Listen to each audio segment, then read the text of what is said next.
तो गाइस मैं आज आप लोगों को ऐसा एक कहानी सुनाने वाला हूँ जिसको सुन के आपका रोंगटे खड़े हो जाएंगे, आपको घूसपम आने वाला है। आप सोच में पड़ जाओगे इस तरह का भी मौत होते हैं। कैसे वो गुफा के अंदर 27 आवर्स रहा। तो चलिए जानते हैं इस कहानी को। एक लड़का था जॉन जोनेस नाम, यूटा लेक के अंदर कुछ खोज करने के लिए गुफा में घुस जाते हैं। तो उसका दिमाग में ये चल रहा था कि वो सबसे खतरनाक रास्तों पर जाकर एक नया रिकॉर्ड बनाएगा। और उसे क्या मालूम था कि ये जो उन्होंने फैसला लिया है वो उसका ज़िंदगी का आखिरी फैसला होने वाला है। वो नटी फटी एक केव है, उस पर रेंगते रेंगते अंदर जा रहा था, लेकिन वो वहाँ पर रास्ता भटक जाते हैं। और वहाँ पर वो ऐसा एक गुफा के अंदर में एक ऐसा रास्ता पर घुसा जहाँ पर कोई नहीं जाते थे। और वो अंदर चला जाता है, क्या वहाँ पर हाथ हिलाना तो मुश्किल, सांस लेना भी दिक्कत हो रहा था। और उनका किस्मत इतना अच्छा नहीं था कि वो एक ऐसा रास्ते पर फंस गया जो कि निकलना वहाँ से नामुमकिन था। ये कहानी है 26 इयर्स ओल्ड जॉन जोन्स की, जिसकी ज़िंदगी आखिरी 27 आवर्स एक गुफा पर उनका मौत हो गया। यूटा के एक जगह पर एक हाइड्रोथर्मल, वहाँ पर नटी पटी केव है। 1960 में टेल ग्रीम नाम बोल के एक आदमी है, उन्होंने इस चीज़ को डिस्कवर किया था। जो टैलेंटेड लोग हैं जो केव्स ट्राई कर सकते हैं, वो लोग यहाँ पर अपना हुनर आजमाने आते रहते थे।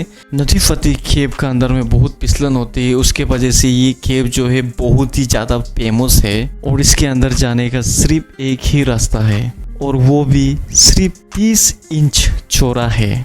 यानी कि जिसकी कमर 30 इंच से कम है वही अंदर जा सकते हैं। मेरा तो 32 है, तो मैं भी वो अंदर में नहीं जा सकते। यहाँ हर साल लगभग 20,000 एवोप लोग अपना जो टैलेंट थे उनको आजमाने के लिए आते रहते थे। लेकिन 1999 से लेकर 2004 के अंदर में बहुत सारे ऐसे हादसे हुए और उनका जो सेफ्टी को लेकर काफ़ी सारे आवाज़ उठाए गए। एक समय में 1999 से लेकर 2004 के अंदर पर कुछ हादसे हुए इस केव के अंदर में। एक 23 इयर्स का नौजवान इसके अंदर में 7 आवर्स तक फंसा। एक नौजवान पूरी रात उल्टा फंसा रहा नटी पट्टी केव का अंदर में। ऐसे हादसे होने के वजह से 2006 में नटी पट्टी केव को गवर्नमेंट ने बंद कर दिया, वहाँ का अथॉरिटी ने बंद कर दिया। लेकिन प्रोफेशनल केवर का यही कहना था कि उन केवर प्रोफेशनल नहीं है, उनको बंद करो। जो प्रोफेशनल केवर है उनको वहाँ पर घुसने दिया जाए और अपना केविंग का एक्सपीरियंस है उनको वहाँ पर आजमाने दिया जाए, क्योंकि जो इनएक्सपीरियंस है वो लोग ही इसके अंदर में फंसते हैं। किसी ऑफिसर का कहना था कि नटी फटी केव किसी टाइम बम से कम नहीं है, किसी भी वक्त किसी की जान भी ले सकती है। प्रोफेशनल केवर्स और ऑफिसर के बीच में नटी पटी केव के लिए जंग चलती रही। आखिरकार 2007 में कुछ नया रूल के साथ में इसको खोल दिया गया। एक मैनेजमेंट बिताई गई और वहाँ पर जो केविंग के एक्सपीरियंस वाले लोग हैं उनको ही जाने दिया जाएगा, जो इनएक्सपीरियंस है उनको नटी पटी केव में जाने नहीं दिया जाएगा। नटी फटी में घुसने के लिए आपको 21 डेज पहले ही परमिट के लिए अप्लाई करना पड़ता था, और जिनके पास प्रोफेशनल इक्विपमेंट भी हो। और इसी समय में ये दोनों अप्लाई करते हैं नटी पटी के अंदर जाने के लिए। 24 नवंबर 2009 को रात 8 बजे 26 इयर्स ओल्ड जॉन और उसके साथी नटी फटी केव सिस्टम में दाखिल हुआ। दोनों भाइयों को केविंग का पहले से ही कुछ एक्सपीरियंस था, लेकिन नटी पटी में वो पहली बार जा रहे थे। गुफा के अंदर 1 घंटे तक सब ठीक चल रहे थे, जिसमें वो सबसे बड़ा जो केविटी है उनको एक्सप्लोर किया। उसको बिग स्लाइड कहते हैं। यही वो पॉइंट था जॉन और जॉस दूसरे जो जगह है बहुत ही अंदर जाने का प्लानिंग किया। यानी कि केव का सबसे खतरनाक हिस्सा बर्ड कैनाल उसको कहते हैं। बर्ड कैनाल इतना तंग है कि वहाँ पर बहुत ही कम लोग इसके अंदर जा चुके हैं। वहाँ पर जाना तो बहुत ही मुश्किल है, लेकिन यहाँ का जो रास्ता है उनको भी ढूंढना उससे भी खतरनाक है। उससे आगे में भी बहुत सारे लोग बर्ड कैनाल में फंस चुके थे। जॉन और जोस उसके 2 दोस्त काफी फिट थे उसके अंदर जाने के लिए। उन्होंने बर्ड कैनाल तक जाने का फैसला किया, जबकि बाकी जो टीम मेंबर्स है वो सब पीछे ही रहे। बर्ड कैनाल का अंदर जाने का आइडिया भी जॉन का ही था, उसके कारण वो सबसे आगे आ गया था। गुफा जो इतना टाइट था कि वो पेट केवल मतलब रिंग के अंदर जा रहा था। ये सोच रहा था कि वो बर्ड कैनाल के अंदर घुस रहा है, जबकि वो गलत रास्ता चूज कर लेते हैं। कोड स्क्रू बोलने वाला एक रास्ते पर वो चले जाते हैं, डायरेक्शन चेंज हो जाते। ये वो जगह थी जहाँ पर सबसे दुबले पतले लोग ही जा सकते थे। नदी पट्टी केव का मैप में देखा जाए तो जहाँ पर जॉन को राइट बर्ड कैनाल की ओर जाना था, लेकिन उसका बदकिस्मती थी कि उसने लेफ्ट टर्न ले लिया। वो जैसे ही आगे बढ़ा रास्ता और टाइट होने गया। अब वो से पीछे जाने के लिए भी दिक्कत हो रहा था, पर वो आगे बढ़ता गया कि इस उम्मीद में कि आगे रास्ता थोड़ा चौड़ा होगा, खुला होगा, उसके बाद में वो वहाँ से वापस चला आएगा। आगे उसको नीचे की तरफ एक जगह नजर आई। जॉन को लगा कि वो यहाँ से वापस मुड़ सकेगा। यहाँ पर मामला जो है काफी बिगड़ गया। 10 बाई 18 इंच के इस रास्ते पर घुस गया। आगे पर एक डेड एंड था। वॉशिंग मशीन जितना जगह में उल्टा फंस चुका था जॉन। जगह इतना टाइट था कि वो उसका बॉडी जो इसका हाथ को दब रहा था, यानी कि वो अपना हाथ का इस्तेमाल भी नहीं कर पा रहा था। जॉन ने बहुत बार वो अंदर से निकलने का कोशिश किया, लेकिन एक बार भी वो निकलने नहीं सका। और वो समय में जॉन ने अपना भाई को बुलाना शुरू कर दिया।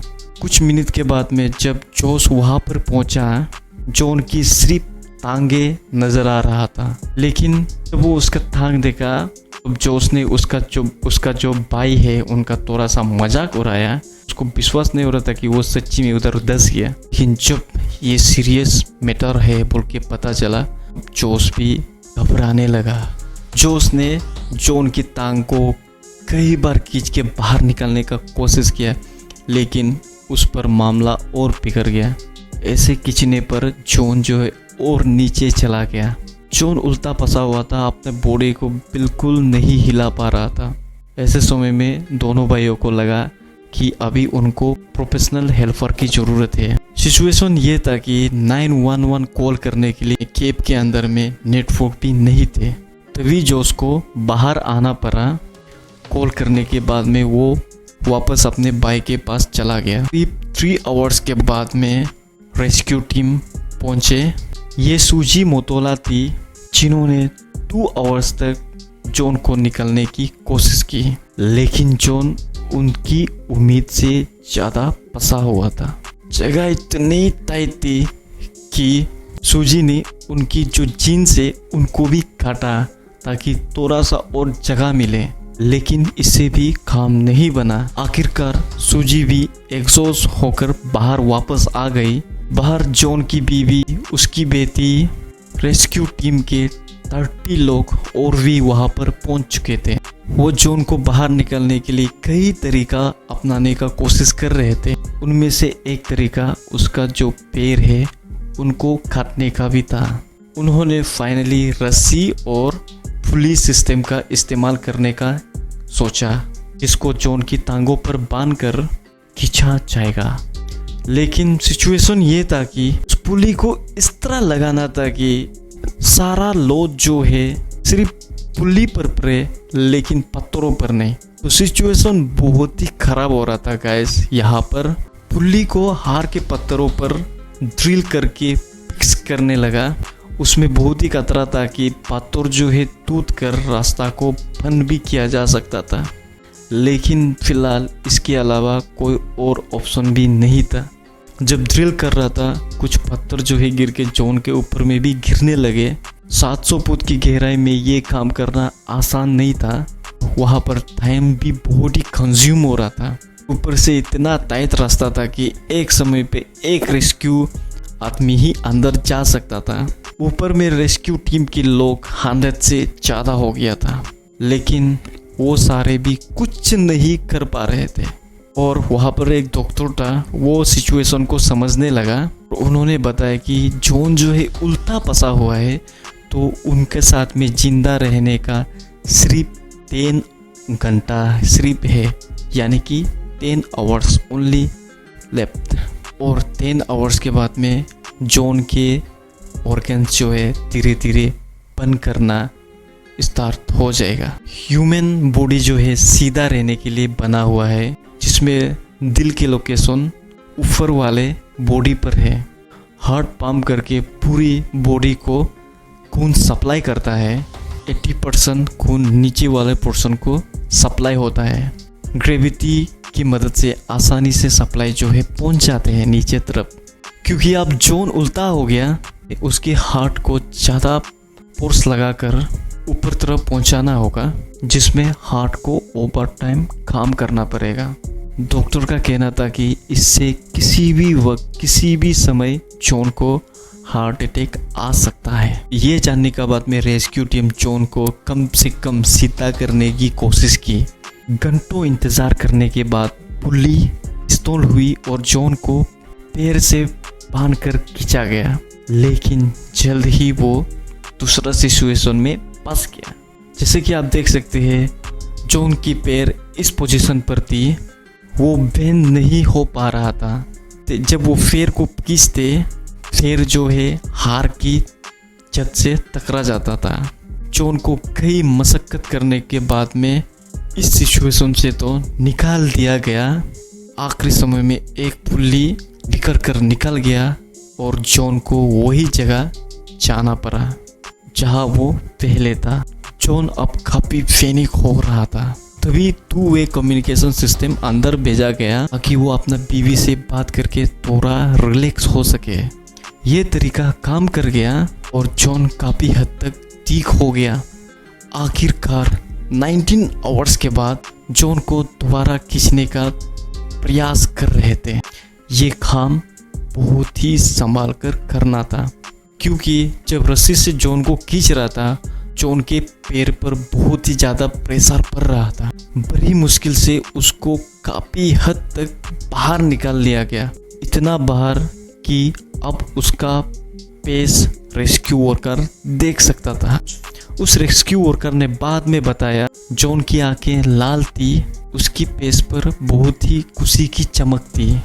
पिछले 19 आवर्स से जॉन वो फंसने वाला एरिया से बाहर निकल गया था। अब सिर्फ एक आखिरी पुल की ज़रूरत थी और जॉन उस गुफा से बाहर आ जाता था। और फिर अचानक से दोबारा पुल्ली फेल हो गया और जॉन वापस से उसी जगह पर जाके फंस गया। वहाँ वो पिछले करीब 20 आवर्स से फंसा हुआ था। जॉन को बचाने के लिए आखिरी जॉन के सामने में जितने पत्थर थे उनको ड्रिल करके हटाने का कोशिश किया, लेकिन शायद अब बहुत ही ज़्यादा देर हो गया था। जॉन ने हिलना डुलना बंद कर दिया था और वो किसी बात का रिप्लाई नहीं दे रहा था। और उसकी बीवी ने भी रेडियो पर जॉन को होश पर लाने की बहुत ही ज़्यादा कोशिश की, लेकिन कोई भी फ़ायदा नहीं हुआ। इस पॉइंट पर एक बहादुर पैरामेडिक को उसकी पल्स लेने के लिए नीचे भेजा गया। जिस बात का सबको शक था वही हुआ। 25 नवंबर 2009 को 11:50 पर ही इज़ नो मोर बोल दिया। जॉन की बीवी को ये खबर सुनकर बिल्कुल यकीन नहीं आया कि उसका हस्बैंड इतनी छोटी गलती का वजह से मर गया है। वो इस उम्मीद में थी कि पैर से नब को ठीक से चेक नहीं किया होगा और उसका हस्बैंड अभी भी जिंदा है। लेकिन जो हकीकत थी वो सबके सामने थी। लेकिन जिस चीज़ की डॉक्टर ने सिर्फ 10 आवर्स की बात की थी। जॉन की अच्छी हेल्थ की वजह से वो लगभग 17 आवर्स तक जिंदा रहा। जॉन की बॉडी को बाहर निकालने की कई प्लान बनाया गया। बॉडी को 2 हिस्सों में निकालने का आइडिया भी सामने आया, लेकिन आखिर में ये फैसला किया है कि बॉडी को वही चोर नटी बड़ी केप को हमेशा हमेशा के लिए बंद करके जॉन की कब्र डिक्लेयर कर दिया जाए। आज भी जॉन जोस की डेड बॉडी नटी पट्टी हार के अंदर उसी पोजीशन में मौजूद केप एक्सप्लोरेशन की खतरा की याद दिलाने का काम कर रही है। उसकी याद में एक मेमोरी भी बाहर में बनाया गया है। उम्मीद करता हूँ कि ये स्टोरी आप लोगों को बहुत ही अच्छा लगा होगा। तो गाइस, आप देख सकते हैं एक गलती के वजह से किसी को अपना जान खोना पड़ा, एक छोटा सा मिस्टेक का वजह से। तो चलिए आज का वीडियो जो है यहाँ पर एंड करते हैं। होप करते हैं कि आप लोगों को ये कहानी ज़रूर अच्छा लगा होगा। कहानी अच्छा लगा है तो लाइक शेयर सब्सक्राइब कर देना, और मिलते हैं ऐसे ही कुछ मज़ेदार स्टोरी के साथ में। जय हिंद, जय भारत।